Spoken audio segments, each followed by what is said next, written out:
नवरात्रि शुरू होने से पहले अपने घर से बाहर फेंक देना यह 3 चीज़ें, वरना माँ आपके घर में कभी प्रवेश नहीं करेगी। आपसे रुष्ट हो जाएगी, आपसे क्रोधित हो जाएगी और आपका पूरा घर बर्बाद हो जाएगा। जी हाँ दोस्तों, आप सभी को मैं बता देती हूँ कि नवरात्रि का महापर्व आने वाला है। नवरात्रि एक ऐसा पर्व जिसमें लोग माँ की आराधना करते हैं, पूजा करते हैं, पाठ करते हैं, व्रत करते हैं, जप तप और हवन करते हैं। दोस्तों देखिए, हमारे सनातन धर्म में नवरात्र का बहुत ही विशेष महत्व बताया गया है। जी हाँ, नवरात्रि का पर्व साल में 2 बार आता है, चैत्र और शारदीय नवरात्रि। तो देखिए, आज इस वीडियो में हम बात करने वाले हैं शारदीय नवरात्रि के बारे में।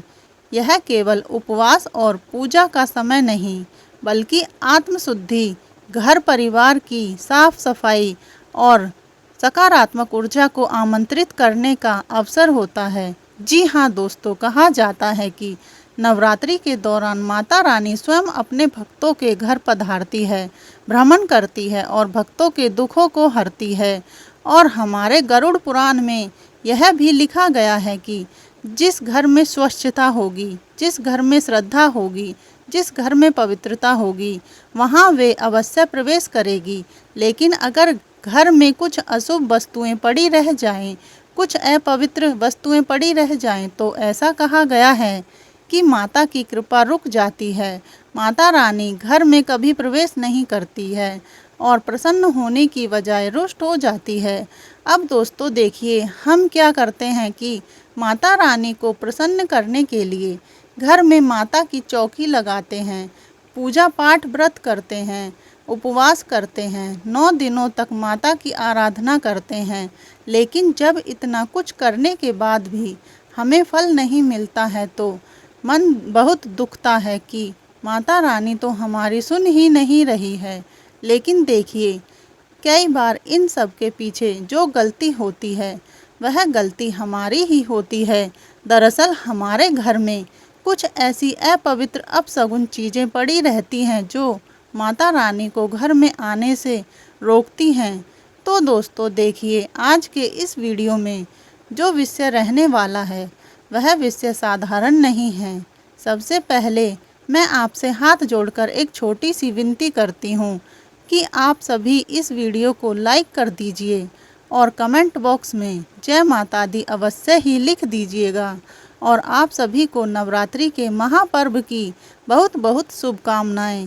माता रानी आप सभी मनोकामनाएं पूर्ण करेगी। दोस्तों देखिए, इस वर्ष नवरात्रि की शुरुआत 22 सितंबर से लेकर 2 अक्टूबर तक रहेगी, यानी कि 22 सितंबर को नवरात्र का पहला दिन रहेगा और 2 अक्टूबर को दशहरा रहेगा। इन 10 दिनों में लोग अपने घर में पूजा पाठ और सेवा करते हैं, लेकिन शास्त्रों में यह बताया गया है कि नवरात्रि शुरू होने से पहले घर में साफ सफाई करना बहुत ज़रूरी होता है। सारे लोग घरों में रंगाई पोताई करते हैं, घरों में गोमूत्र का छिड़काव करते हैं, गंगाजल का छिड़काव करते हैं, बहुत है चौकी की स्थापना करते हैं, पूरे घर को पवित्र करते हैं। लेकिन कई बार जाने अनजाने में हमारे घर में कुछ ऐसी चीज़ें पड़ी रह जाती हैं जिसे हम साधारण समझते हैं, जिसे हम बहुत नॉर्मल समझते हैं कि अरे ये तो सिर्फ काम की चीज़ है। लेकिन देखिए, वही चीज़ आपके घर में माँ लक्ष्मी को, माँ जगदम्बा को, माँ अम्बे को और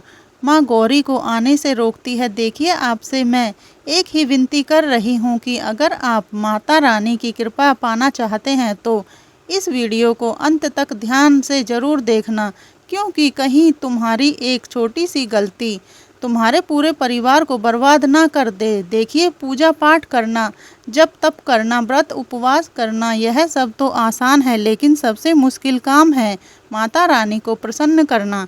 और माता रानी कैसे प्रसन्न रहेंगी जब आपका घर पूरी तरह से पवित्र रहेगा। तो आइए, आज मैं आपका ज़्यादा वक्त नहीं लूँगी, मैं सीधे विषय की ओर बढ़ती हूँ।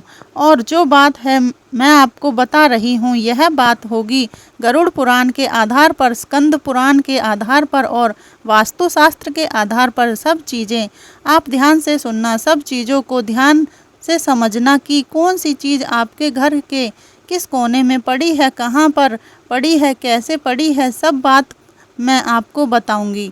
दोस्तों देखिए, सबसे पहली जो चीज़ है वह चीज़ माता रानी के सबसे समीप है और उसका संबंध माता रानी से बहुत घनिष्ठ बताया गया है। आपको ध्यान रखना है कि कई सारी महिलाएं घर में क्या करती हैं कि रूखा सूखा अनाज रखती हैं, कई दिनों का सड़ा और गला अनाज रखती हैं। वह सोचती हैं कि गौ माता आएगी तो गौ माता को दे दूंगी या फिर कहीं पर फेंक दूंगी, और अपनी इस आदतों की वजह से महिलाएं पाप की भागी बनती हैं और फिर ऐसे घर में माँ कभी प्रवेश नहीं करती है। देखिए, अक्सर कई सारी महिलाओं की आदत होती है कि महिलाएं क्या करती हैं कि अक्सर जब कोई अनाज वह गलाती हैं, जब कोई छोटा अन्न का टुकड़ा वह गलाती हैं तो फिर फ्रिज में ही रख देती हैं और बाहर नहीं फेंकती हैं और बहुत समय तक उसे शरण देती हैं।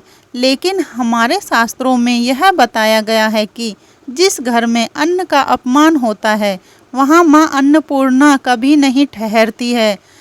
जी हाँ दोस्तों, घर में सूखा या सड़ा अनाज हमें नहीं रखना चाहिए क्योंकि यह चीज़ें दरिद्रता को बुलावा देती है। माता अन्नपूर्णा कभी भी वहाँ नहीं ठहरती है जहाँ अन्न का अपमान हो, क्योंकि देखिए अन्नपूर्णा देवी को हमारे शास्त्रों में सबसे ऊपर माना गया है।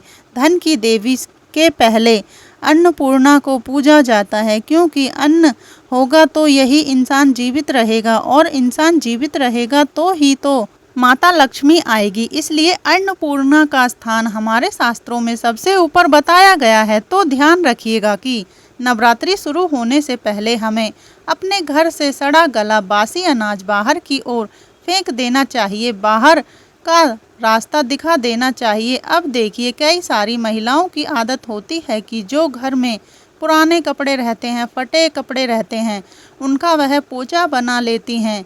लेकिन यह पोछा किस तरह से माता को आपके घर में आने से रोकेगा, इस बारे में मैं आपको बताती हूँ। देखिए, कई सारी महिलाएं क्या करती हैं कि घर की साफ सफाई करने के लिए पुराने फटे कपड़े ले लेती हैं और पुराने फटे कपड़ों में नकारात्मक ऊर्जाएं होती हैं जो बिल्कुल भी पवित्र नहीं होती हैं।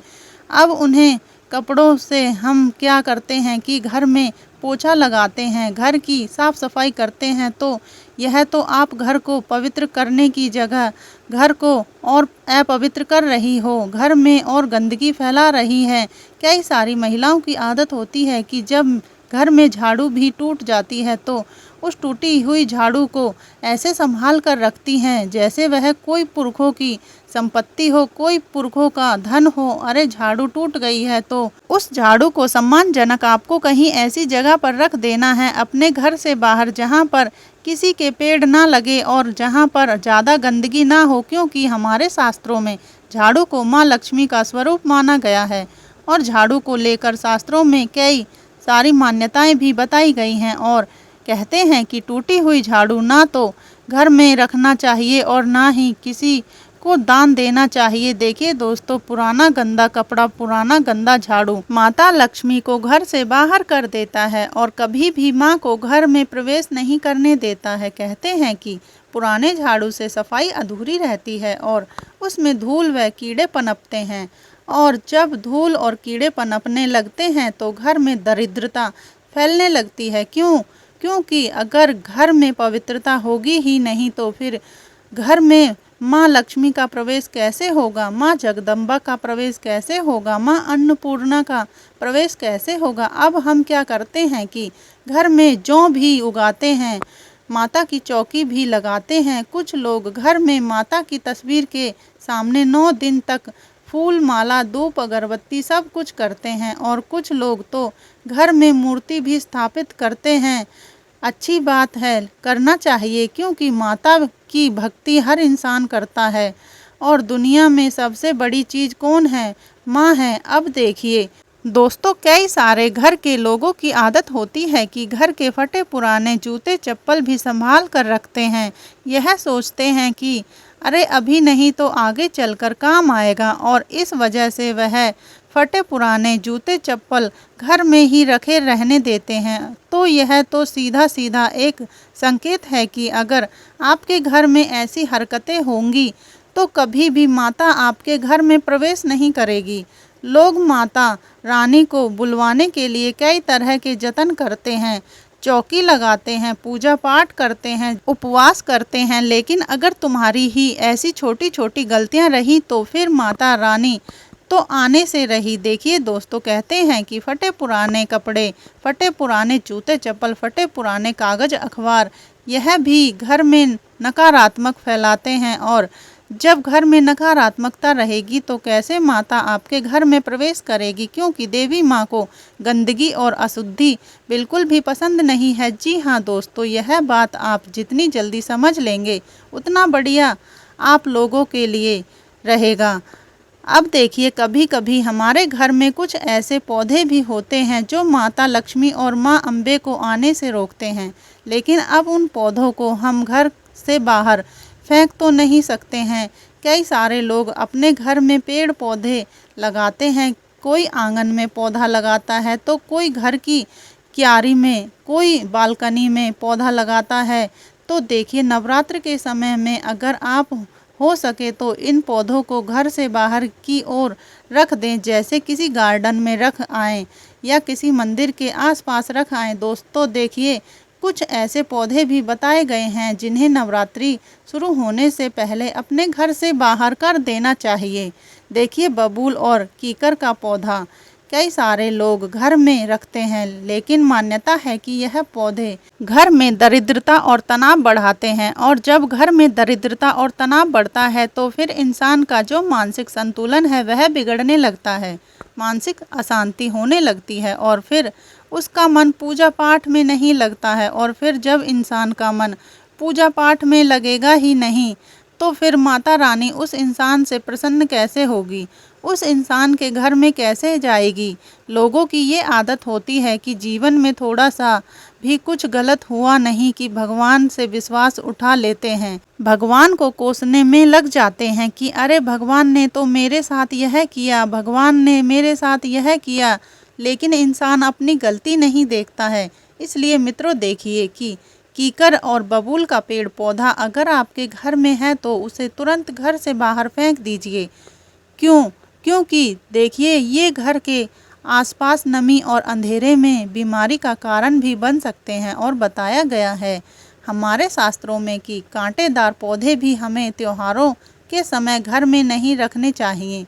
चाहे नवरात्रि हो गई, चाहे दिवाली हो गई, चाहे होली हो गई, चाहे सावन हो गया या कोई सा भी त्योहार हो गया हो, घर में कभी भी बिना किसी वजह के कांटेदार पौधे नहीं लगाने चाहिए।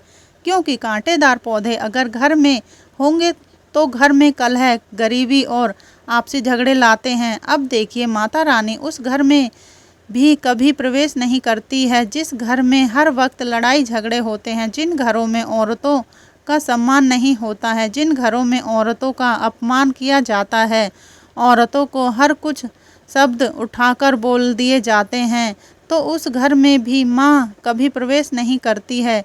देखिए, नवरात्र के समय माता रानी वहीं प्रवेश करती है जहाँ शांति और सौहार्दपूर्ण वातावरण हो, लेकिन कैक्टस जैसे पौधे, कांटेदार पौधे नकारात्मक ऊर्जा को आकर्षित करते हैं, और जब घर में नकारात्मक ऊर्जा होगी तो घर में कलेश होना स्वाभाविक सी बात है, घर में लड़ाई झगड़ा होना स्वाभाविक सी बात है। देखिए दोस्तों, इसलिए हमारे शास्त्रों के आधार पर अगर लोग चलेंगे तो ज़रूर वह भगवान को पाने में सफल होंगे।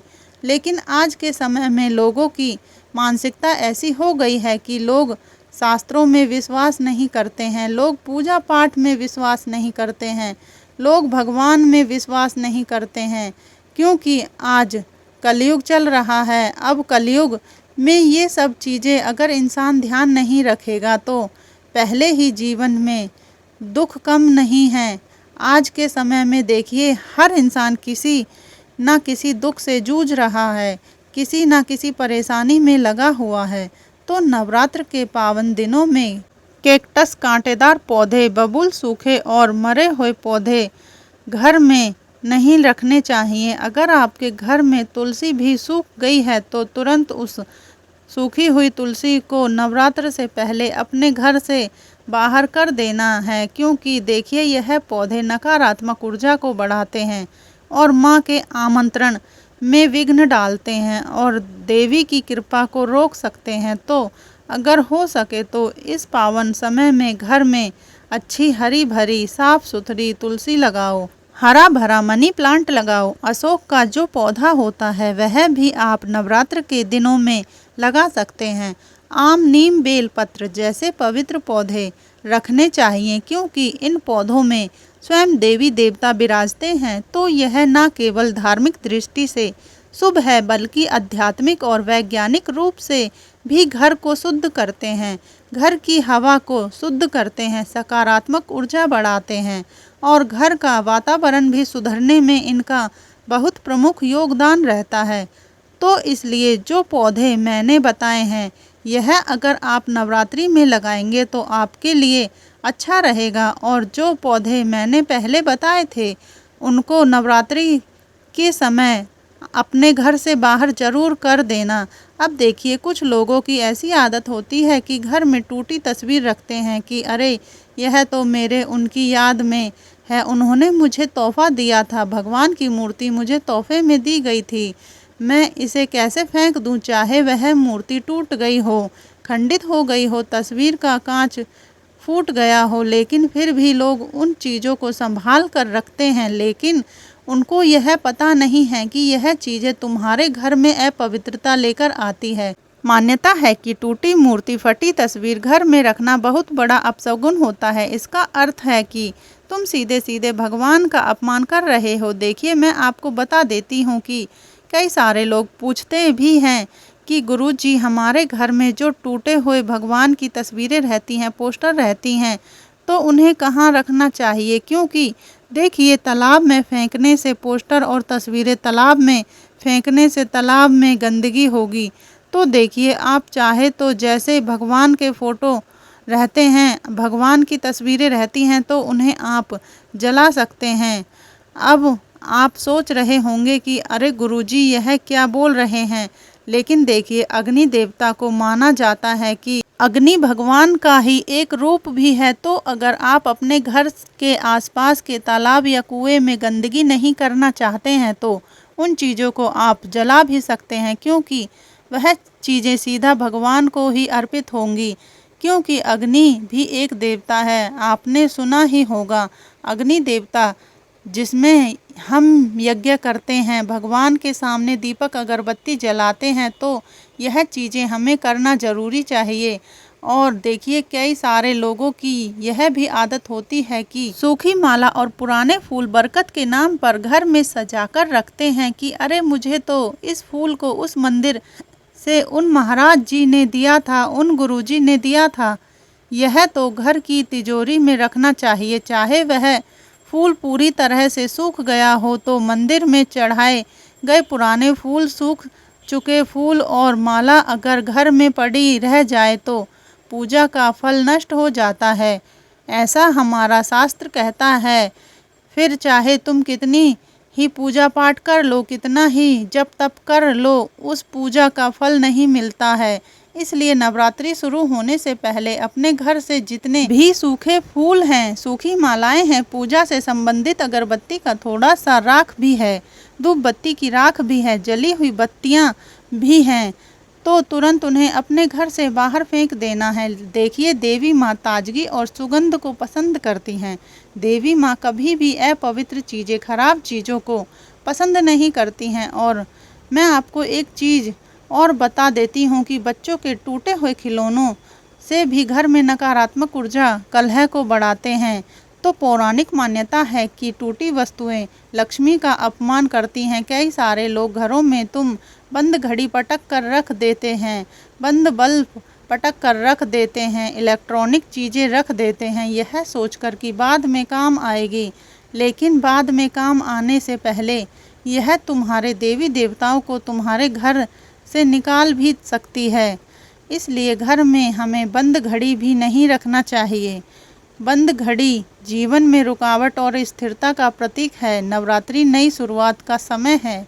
नवरात्रि वह समय है जब पूरा जीवन अस्त व्यस्त नहीं बल्कि एकदम पवित्र होता है। तो इसलिए खराब घड़ी बाहर करना शुभ माना जाता है, क्योंकि देखिए खराब घड़ी बेकार की जगह घेरती है और मानसिक रूप से ठहराव का भाव देती है। और देखिए दीवालों पर हम उसे लगा कर रखते हैं, तो दीवालों पर भी हमें ऐसी कोई भी चीज़ नहीं लगानी चाहिए जो ये पवित्र हो, अव्यवस्थित हो और अपशगुनी हो। साथ ही बहुत से लोग पुरानी एक्सपायरी दवाइयाँ अलमारियाँ दराज में सजा कर रखते हैं। जी हाँ, कई सारे भारतीय घरों में आज भी देखने को मिलता है कि जो दवाई खराब हो जाती हैं, दवाइयों की शीशी पड़ी रह जाती है और घर में सजा कर रखते हैं।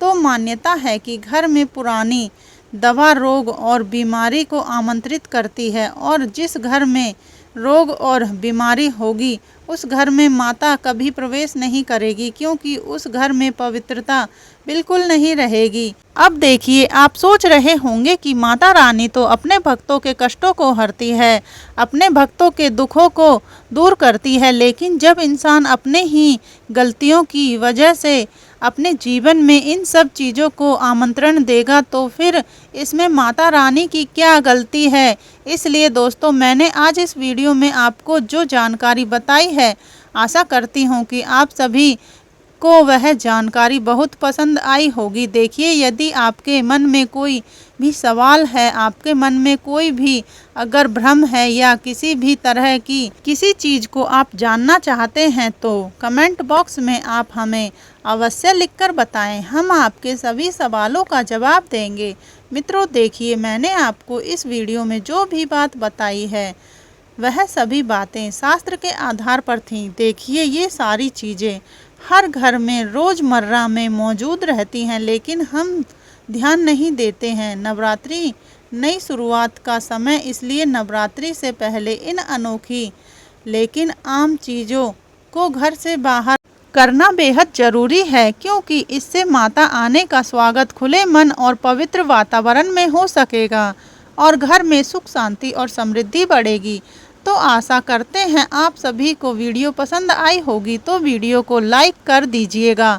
और आपको रोज़ाना अगर इसी तरह के ज्ञानवर्धक वीडियो चाहिए तो आप सभी हमारे चैनल को सब्सक्राइब करके हमसे अभी जुड़ जाइएगा। धन्यवाद।